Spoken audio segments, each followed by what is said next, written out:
Greetings, and welcome to Chaim's weekly podcast, recorded live in Richardson, Texas. We invite you now to join us for one of our synagogue's Shabbat messages. Shabbat Shalom. As Dan said, I've been attending and have known David Schiller for, like 11 or 12 years, believe it or not. I'm sure most of y'all know me by now. This picture here, I'm a bit of a geek, and this is an actual picture. This is called PSR B1509 TAC 58, which is how NASA likes to name stellar objects. It's actually a pulsar web nebula, but they nicknamed it the Hand of God. NASA nicknamed it that. This is actually taken in high X-ray image here, and it's a pulsar making a web nebula.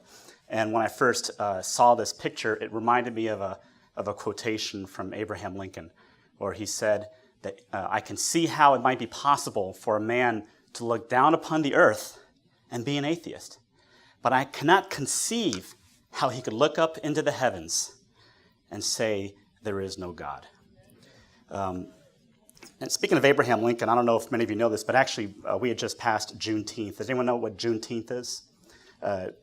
To my surprise, actually, it's a lot of people outside of Texas don't know Juneteenth. It kind of started in Texas, but on June 19th of 1865, the slaves or former slaves in Texas found out that, in fact, they had been freed 3 years earlier by Abraham Lincoln in the Emancipation Proclamation. And there was a big celebration. And frankly, I think that we need to kind of give a little bit more emphasis to Juneteenth. And that's kind of the situation that we are in today. A lot of people don't know that they have already been freed from their sins 2,000 years ago by the work that Yeshua has done. Not enough people know this today, and that's why he has called us to proclaim the gospel to all the corners of the earth, to proclaim the release of the captives and the recovery of sight to the blind, and to proclaim the favorable year of the Lord, the Jubilee year. So I like for us to keep that in mind, that is our mission, is to free the captives, because too many people today are living in the bondage and the slavery of sin, and they don't even know they've already been freed.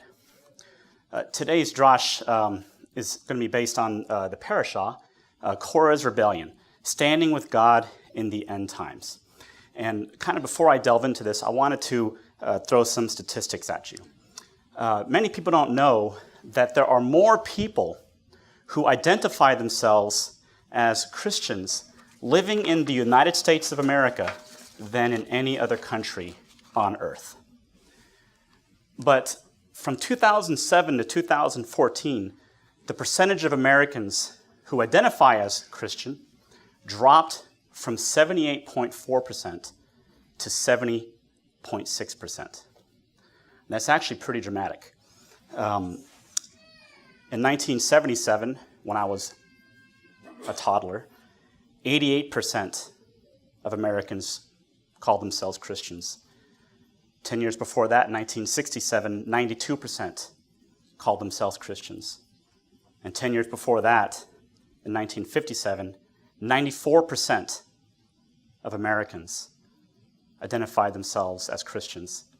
Today, because these statistics are a little bit old, 67% of Americans identify themselves as Christians.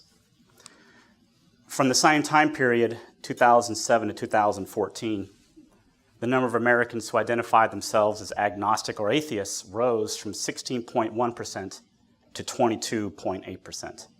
And the reality is that times are changing. Times are changing in this country. Attitudes are changing.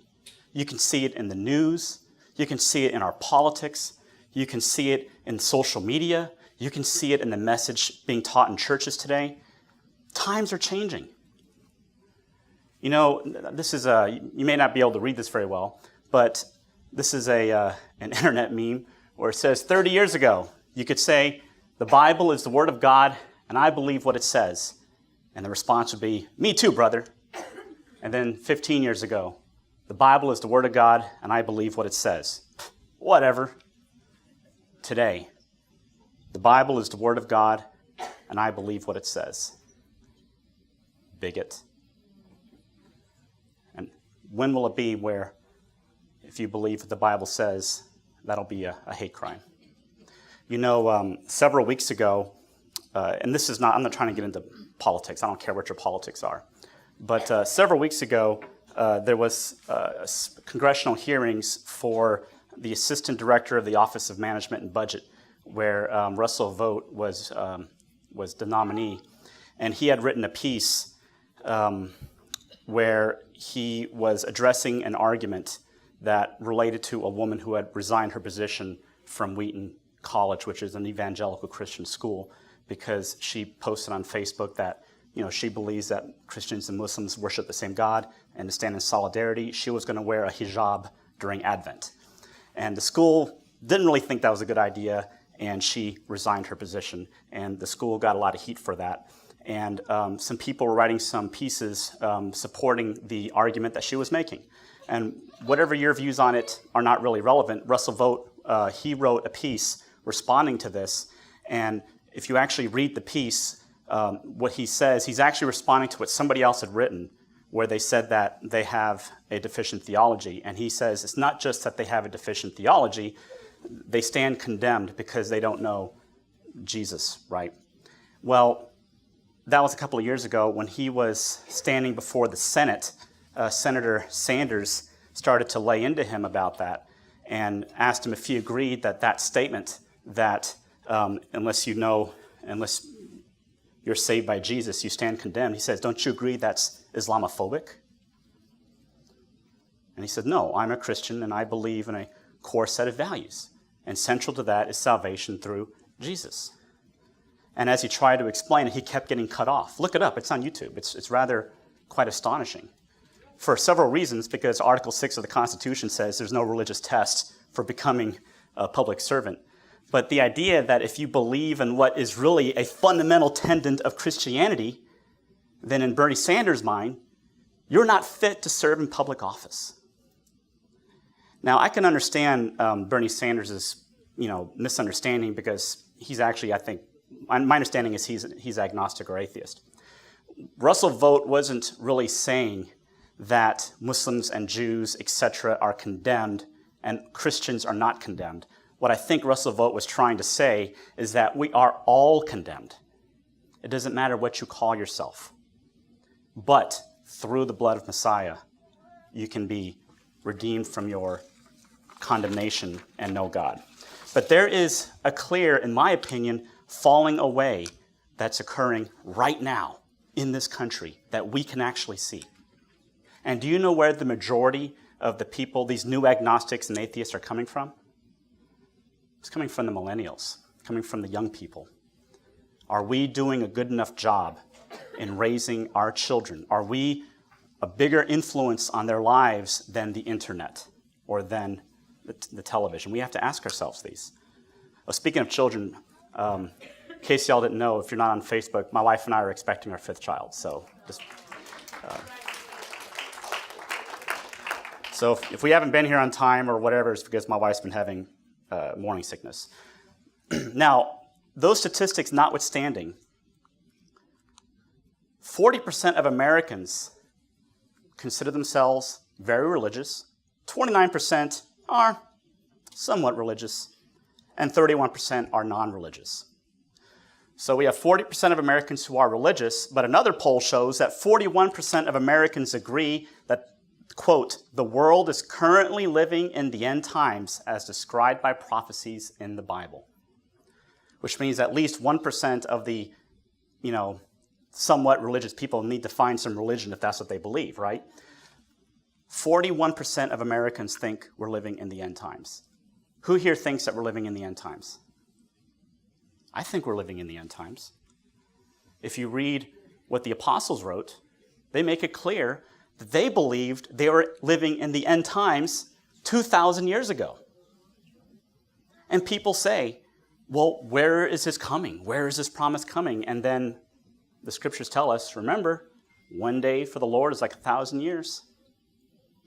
But it'll happen. It'll come like a thief in the night. I believe we're living in the end times. I think the 41% should be 100%. But when people think about the end times, what do they really focus on? I'm going to tell you the truth. Eschatology is not my strong suit. So I'm not here to talk about end time scenarios. That's not really what I do very well. But when people read the Bible and they read Revelation, it describes these awesome things.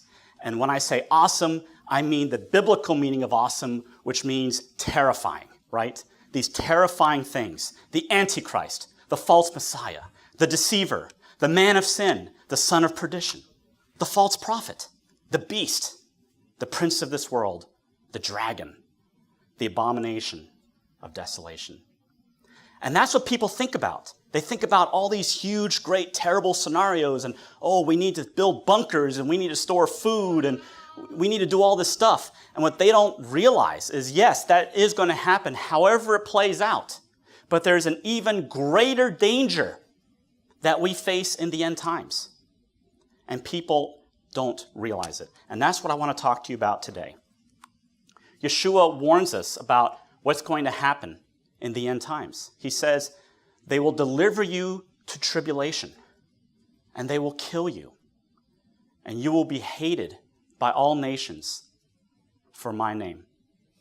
And we can understand that. That's something exterior to us. We can say, yeah, they hate us, or they're calling us bigots, or they want to blow us up, or whatever the case may be. But there's a greater danger. Yeshua goes on to say, at that time, many will fall away. Who's he talking about? Many will fall away and will betray one another and hate one another. Many false prophets will arise and will mislead many. Why? Because lawlessness is increased. Most people's love will grow cold. By the way, anyone know what lawless means in Greek? We'll talk about that later. But the one who endures to the end, he will be saved. So it's not just this external force. It's not just this foreign nation that's going to attack us or a distinct people group that we can say, yeah, they're the ones. It's going to happen within as well. There will be a great falling away of whom? Who will betray whom? He's talking about us.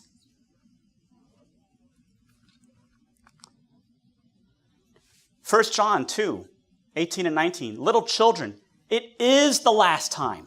It is the last time. And you have heard that Antichrist shall come. Even now are there many Antichrists, whereby we know it is the last time. They went out from us, but they were not of us. For if they had been of us, they would have remained with us. But they went out, that it would be shown that they are not of us.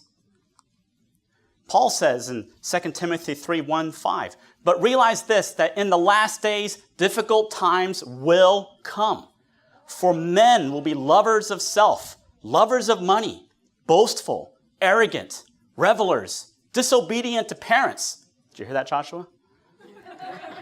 Ungrateful, unholy, unloving, irreconcilable, malicious gossips, without self-control, brutal, haters of good, treacherous, reckless, conceited, lovers of pleasure rather than lovers of God, holding on to a form of godliness, although they have denied its power. Wow.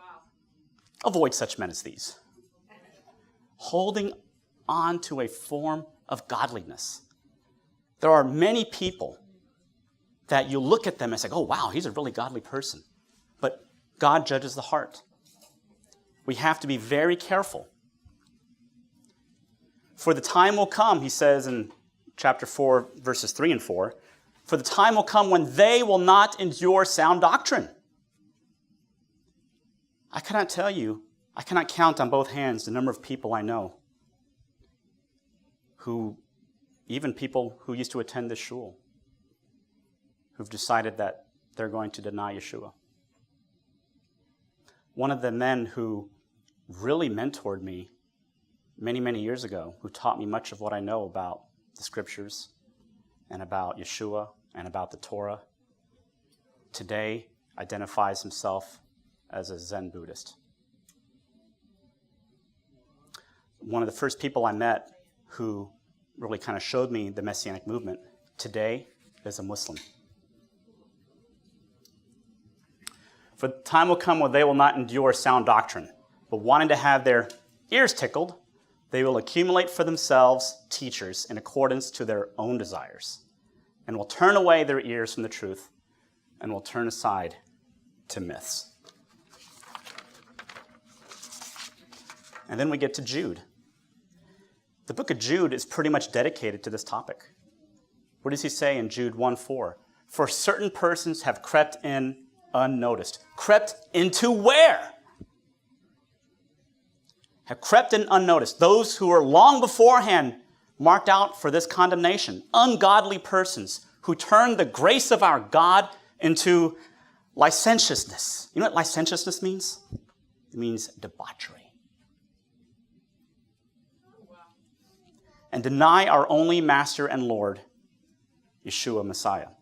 You know, debauchery doesn't necessarily have to refer to sexual, but it refers to satisfying the desires of the flesh. And even in the Messianic movement, I've seen that, where people, you know what, it's fun. I'm sorry to say, it's fun doing Jewish things. It is. You get a sense of identity, and that's great. And that's what we should do. Two people become one. And I want to identify and have a heart for the Jewish people, but some people get so into it that that's all they like. They like that satisfaction they get, and they end up denying Yeshua. Yeah. Okay? It happens every day. And what's so interesting about Paul and in his letters is that if you're kind of outside of that type of context and that type of environment, and he discusses certain things, like, you know, the issue of circumcision or the place that the Torah has, for most people, that doesn't really bear a lot of relevance. It bears a lot of relevance for us, okay? So these are things that we have to be careful of, not keeping the Torah or doing Jewish things. But my point is that the attack and the tribulation is going to happen not just to those people while we hunker down in our bunkers. It's going to happen to us, and it's going to happen everywhere. It's going to happen here. And it happens every day. Congregations split up. Teachers, pastors, good ones, are put down because somebody else didn't like them or envied their position. Churches split, shuls split. A house divided against itself, Abraham Lincoln said, cannot stand. But Jude talks about this. He says that these people who are in your midst, he said they're hidden reefs in your love feasts or charitable meals, right? They feast with you without fear, caring for themselves. They're like clouds without any water. You see clouds, it's going to bring water and give us fruit. They're clouds without water. They're just carried along by the wind. Autumn trees without any fruit. Doubly dead, uprooted. Wild waves of the sea, casting up their own shame like foam. Wandering stars, for whom the black darkness has been revealed forever. These people that he's talking about aren't people in the Middle East. He's talking about people in our own midst. These are grumblers, finding fault, following after their own lusts. They speak arrogantly, flattering people for the sake of gaining an advantage. But you, beloved, ought to remember the words that were spoken beforehand by the apostles of our Lord Yeshua Messiah, that they were saying to you, in the last time there will be mockers following after their own ungodly lusts. Beg your pardon. So, we've gotten some warnings, haven't we? How do we identify these types of situations? How do we know what to look for? Well, the Bible tells us. Jude, in fact, tells us. He starts off his book by saying, now I desire to remind you, though, though you know all things once for all, that the Lord, after saving a people out of the land of Egypt, subsequently destroyed those who did not believe. Okay. For I do not want you to be unaware, this is 1 Corinthians chapter 10, for I do not want you to be unaware, brethren, that our fathers were all under the cloud, and all passed through the sea, and all were baptized unto Moses in the cloud and in the sea, and all ate the same spiritual fruit. The children of Israel ate the same spiritual fruit that we eat today. And they all drank the same spiritual drink, for they were drinking from a spiritual rock which followed them. And that rock was? Right, it was Yeshua. Nonetheless, with most of them, God was not well pleased, for they were laid low in the wilderness. Now, these things happened as examples for us, so that we would not crave the evil things as they also craved. Do not be idolaters, as some of them were, as it is written. The people sat down to eat and drink and stood up to play. Nor let us act immorally, as some of them did, and 23,000 fell in one day. Nor let us try Messiah, as some of them did. Don't let us try Messiah as the children of Israel did. The children of Israel tried Messiah and were destroyed by serpents. Nor grumble, as some of them did, and were destroyed by the destroyer. Now, these things happened to them as an example, and they were written for our instruction, upon whom the end of the ages have come. Do you believe me now when I say that we're living in the end times? What is the relevance? I was actually talking to Rusty about this before Shul started. What's the relevance of all this? You know, a lot of people think that the Old Testament, and by the way, I don't like that term, Old Testament. I'll explain where that term comes from. I call it the Hebrew Scriptures or the Tanakh. It's not Old Testament. But a lot of people think that the Old Testament is an interesting, historical, kind of boring, and long prelude to the book of Matthew. And that's not true. We know Yeshua says it, and I've talked about this before. He says in John chapter 5, if you don't believe Moses, you won't believe me. For he, Moses, wrote about me, right? To the men on the road to Emmaus, he said, how foolish and slow of heart you are not to believe everything the scriptures have written. For did not the Messiah have to suffer these things and then enter into his glory? And then it says, and starting with Moses and going through all the prophets, he explained to them all the things concerning himself. So the Tanakh is not an old, mostly irrelevant, but interesting prelude to the book of Matthew, which is really about Yeshua. You want to know about Yeshua? Read the Torah, for heaven's sake. Yeah. Right? And it's there for an example unto us. So let's unpack this a little bit and understand the relevance and understand what lesson we're trying to learn from this. The children of Israel were in Egypt. They were slaves in Egypt. And God delivered them by a great miracle, by the Passover lamb, which is a foreshadowing of what? Of Yeshua. It's not a coincidence he died on Passover. And then, what does it say? I read it to you. They were baptized in the sea. And then they wandered in the wilderness for 40 years. Did they do well? How many of those alive were able to enter into the promised land? 2, Joshua and Caleb. Not my kids, Joshua and Caleb, but 2 of them, right? Because they trusted in God and they stood for God. When the other 10 spies said, we can't do this, they didn't go after the majority. They said, no, we can do it. We can overcome. They believed. They're the only 2 that could enter. So what's the relevance of this? What happened to Israel is a picture of what happens to us. before you knew God, you were a slave in Egypt.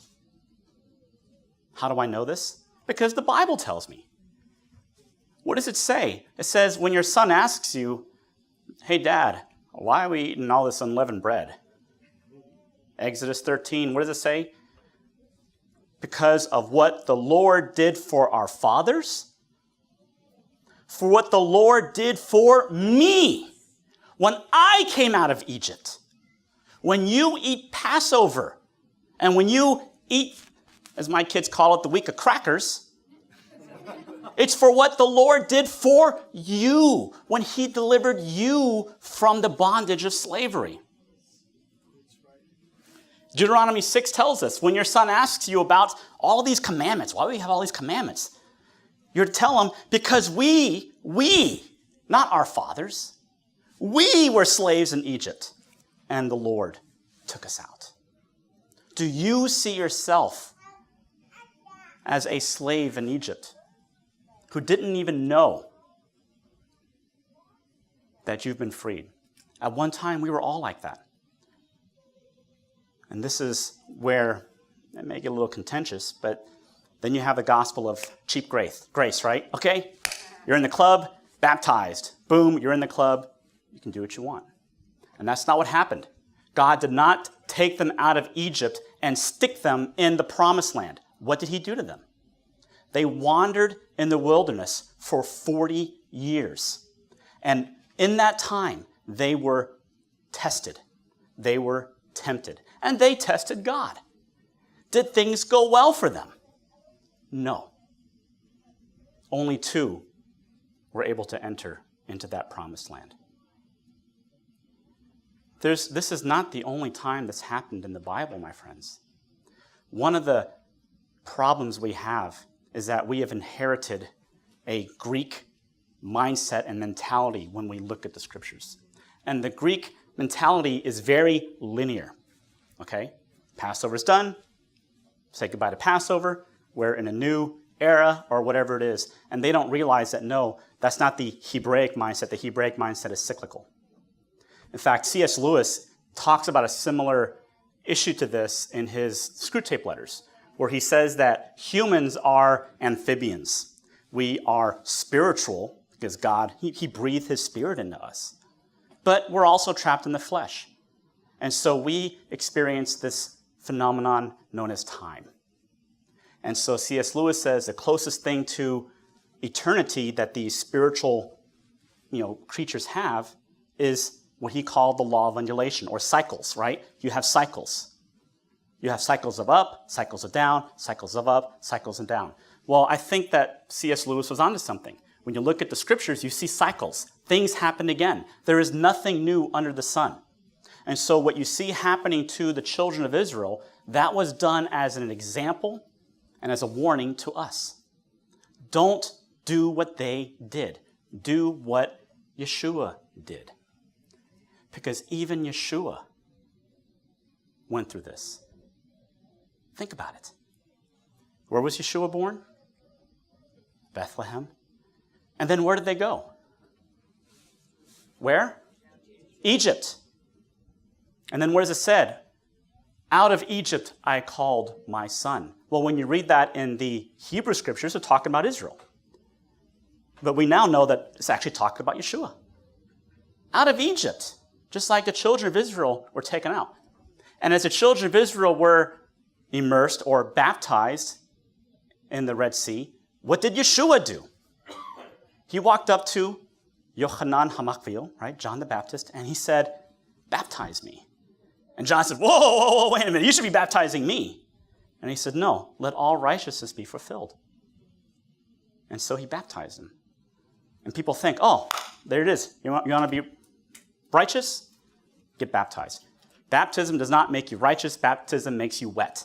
Okay? It's what the baptism is about. What did Yeshua do after that?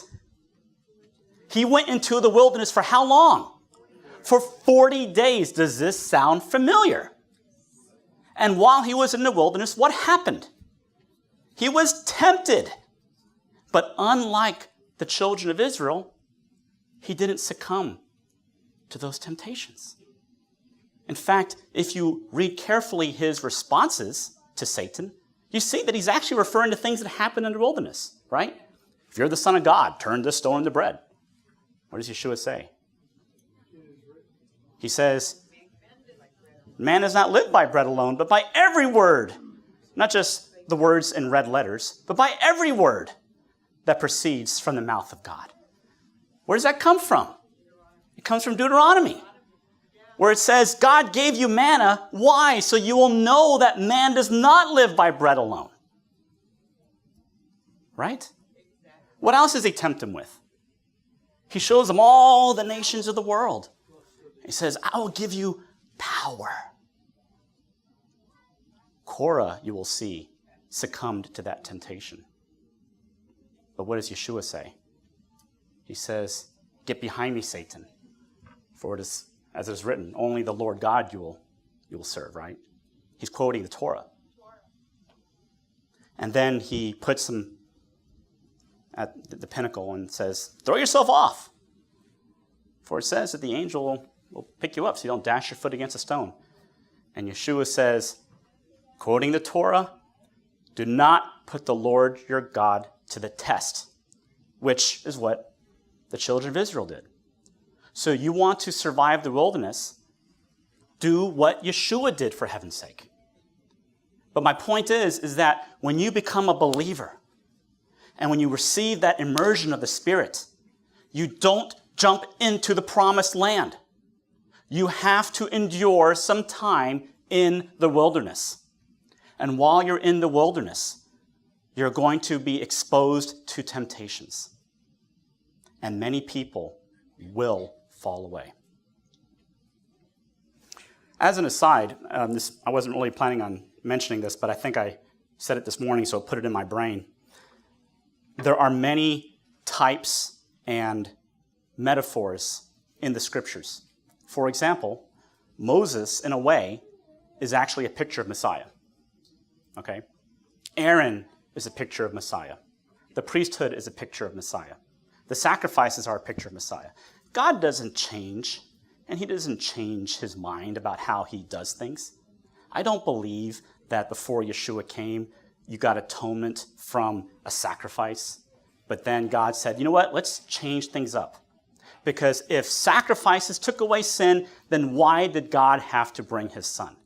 But no, these are actually shadow pictures of a greater truth. The sacrifices are a picture of Yeshua. The priesthood is a picture of Yeshua. The authority that Moses had is a picture of Yeshua. Okay? Moses is also a metonym for the Torah as well. There is a lot of mixing of metaphors when you study the scriptures. And just as an aside, what did the children of Israel have to guide them when they were wandering in the wilderness for those 40 years? They had God speaking through his prophet, Moses. He gave them his law, his commandments. It says, sin is lawlessness, right?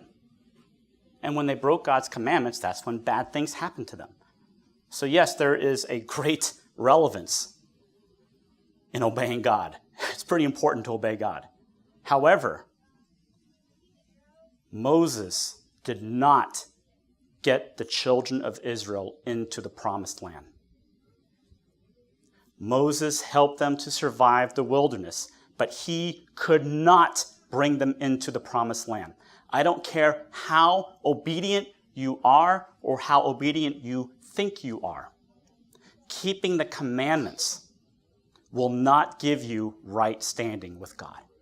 Keeping the commandments will not get you into the promised land. Who got the children of Israel into the promised land?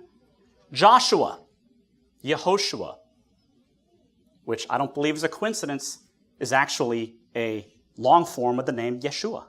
Yehoshua, Yah saves, Yeshua, he saves, right? You shall name him Yeshua, for he shall save his people from their sins. That's not what I want to talk to you about, but since we were on that subject, I thought I would throw it out there.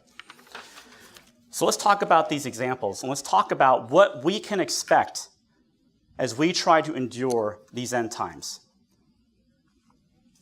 As Jude tells us, woe to them, for they have gone the way of Cain, and for pay They have rushed headlong into the error of Balaam and have perished in the rebellion of Korah, which means bald, if you didn't know that. So Jude, or Judah, by the way, was his name. By the way, the book of James is actually the book of Jacob, Yaakov. Jude is giving us a warning about these people in the end times and how they're going to try to disrupt us from the beginning, from within, I mean. And he says that they have perished in the rebellion of Korah. So that's our parashah. Let's turn to our parashah, which starts in Numbers chapter 1. So what's the backstory here? Numbers in Hebrew is what? Bimidbar, which means in the wilderness. The children of Israel have been wandering in the wilderness, and it's been pretty tough because of their own mistakes. Plagues, bitten by serpents, all sorts of nasty things are happening. And there is this promise that they're going to go into this promised land. And it just isn't happening for them. Just like people today says, where is this God? These mockers, where is he? And so finally there is this man named Korah, an ambitious man. He thinks he knows better than Moses, which means he thinks he knows better than God.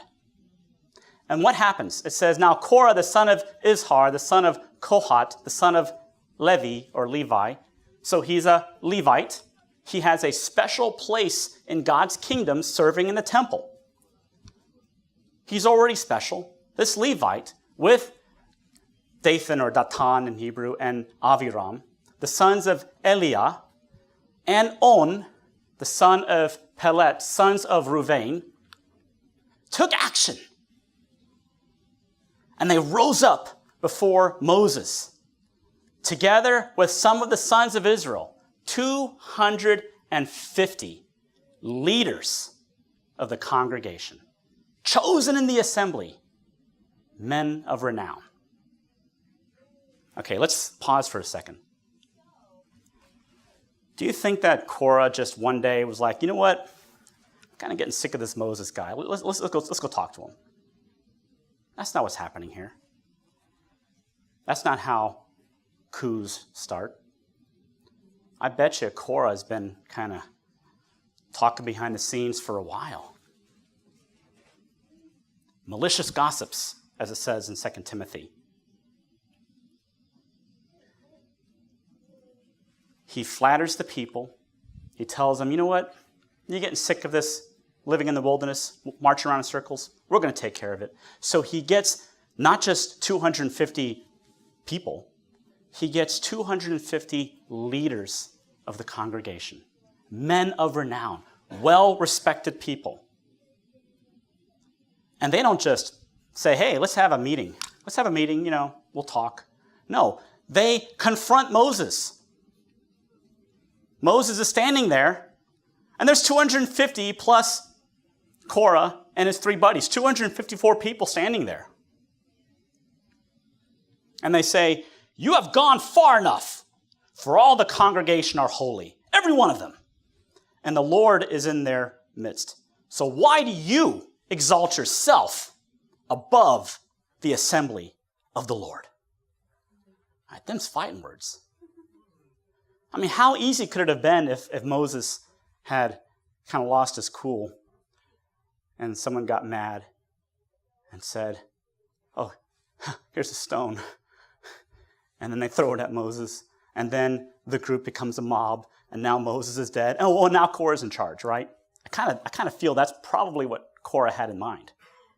And isn't it weird how it doesn't mention anybody sticking up for Moses? I mean, how many children of Israel are there? And he's there standing alone. I think that's why Korah was certain to get the leaders of the congregation. Anyone who's watching this think, oh, well, I don't want to go against all those people. But what does the scriptures tell us? It says, do not follow a multitude to do evil. But you shall speak in a cause to declare after many, neither shalt thou speak in a cause to decline after many to wrest judgment. I don't care how many people are against you. I don't care if you're not in the majority. If you know it's wrong, if you know it goes against God, do not incline after the majority. Frederick Douglass once said, "One and God make a majority." So don't worry how many people are against you. If God is with you, I don't care how many people are against you. But no one stands for Moses. And what else does it say? Korah says to Moses, "You have gone far enough, for all the congregation are holy." Hear the flattering? They warn us how people are going to flatter for an advantage. You have gone far enough, for all the congregation are holy, every one of them, and the Lord is in their midst. Is that really true? There was actually an instance a couple chapters back where Miriam and Aaron got mad at Moses. Remember that? And the Lord heard it. And it said, "Now the man Moses was very humble, more than any man on the face of the earth." So what are these people talking about when they say that Moses exalted himself? Moses didn't exalt himself. Moses was put into this position. And Moses handles it the right way. And this is how you need to handle it when you are facing this situation. Moses pulls God onto his side. Well, first it says he fell on his face. I don't know if he was ducking because a fireball was going to come out, but Moses fell on his face. And then he tells him, "Tomorrow, Korah, God will show you who's holy. Show up with your censers. I'll show up with mine. And we'll see who God will choose." And Moses points something out that I think is very poignant. He says to him in Numbers 16, 8 through 11, he says, "Okay, you have a problem with me. I get that. But you're also seeking the priesthood? What do you have against Aaron? What has Aaron done to you?" There's a picture here. Moses did not choose himself.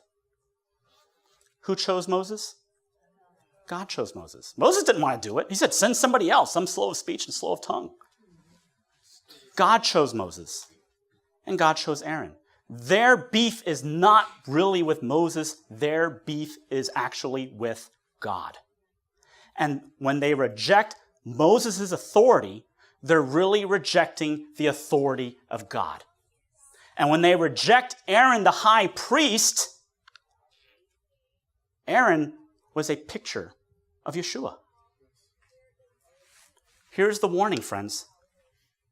Reject any spiritual authority that rejects God's authority and rejects Yeshua as Messiah. Do not submit yourself to anybody who does not believe in obedience to God and in Messiah Yeshua, or you will fall into the rebellion of Korah. And then Moses sends a summons to Dathan and Abiram and says, "Hey, I want to talk to you about this." And what do they say? "We will not come up. Is it not enough that you have brought us up out of a land flowing with milk and honey to have us die in this wilderness?" What's the point of this? When we are living in sin and when we are in bondage, and God delivers us from that bondage, and he brings us out, and now we're wandering in the wilderness, it feels good to sin. Sometimes you'll think back about that life you had when you were living in sin, and it feels good. When you are suffering for the Lord's sake, sometimes you may have this temptation to think, you know what? Egypt was the land of milk and honey, and it is a lie straight from Satan. And we see that example right here. All of us as believers at some point will remember the sweet bitterness of sin. And we may think, you know what? I want to overthrow Moses, God's authority, and lead us back into Egypt. That is also part of the rebellion of Korah. And I'm going to fast forward because I know we're taking a lot of time here. And then Moses says to them, God is going to show who he's picked. And Moses says, you know what? I'll tell you what. If something new that has never happened before happens, if the earth should just happen to open up and swallow these people, then you'll know that these men have spurned the Lord. And that is exactly what happens in Numbers 16, right? 31 through 35. And it says that after he finished speaking the words, the ground opened up, and Korah and his family and all their possessions went down alive into Sheol, it says, right? And then that fireball came out and burnt up the 250 who were offering their incense. You know, that's kind of scary. It says that they went alive into Sheol. The only other time I can think of that is similar to that is where in Revelation it says that the beast and the false prophet were thrown alive into the lake of fire. Okay? So what's the point? The point is that we are living in the end times. We have to be aware of evil that exists within us, within our own congregations, within our own nation, and we have to overcome it. We have to stand with God, just like Moses stood with God. We can't be afraid and incline after the majority. We can't keep silent. And we have to support those who are fighting this fight with us. I'll give you an example. I wasn't intending on talking about this. I've known David for a long time. I've known him for over a decade. Okay? Dan mentioned I'm a lawyer. David's a lawyer as well. Okay? And he went to a better law school than I did, and he did better than I did. And he's also one of the humblest people I know. We are very, very blessed to have David here as our leader. He's not perfect. He's made mistakes, but we're very blessed to have David as a leader. But we have to be careful of those who creep in for their own desire, for their own lusts, for their own advancement, and try to get positions of authority. We have to be strong like Moses and trust in the Lord and say, you know what? Do what you want. I'm going to show you God will choose who he will choose. Remember, I told you 41% of Americans think that we're living in the end times. How many of us who are believers or who call ourselves believers live our lives in the flesh? How many of us are kind of like the children of Israel in the wilderness? Do we see that in ourselves, and do we ask God for forgiveness and try to redeem ourselves from it? Rather than being afraid of the Antichrist coming, look at yourself and say, maybe I'm the Antichrist. Maybe I need to change my heart. We need to pray also that our nation will be on the Lord's side, because as Abraham Lincoln once said, I know that the Lord is always on the side of the right, but it is my constant anxiety and prayer that I and this nation should be on the Lord's side. So don't be afraid of the masses. Don't be afraid of the 250 elders standing against you. Don't be afraid if this society says, oh, you believe in the Bible? You're a bigot. You believe in the Bible? We want nothing to do with you. The Lord is on your side. And as long as the Lord stands with you and you stand with him, one and God make a majority. Amen. Shabbat shalom.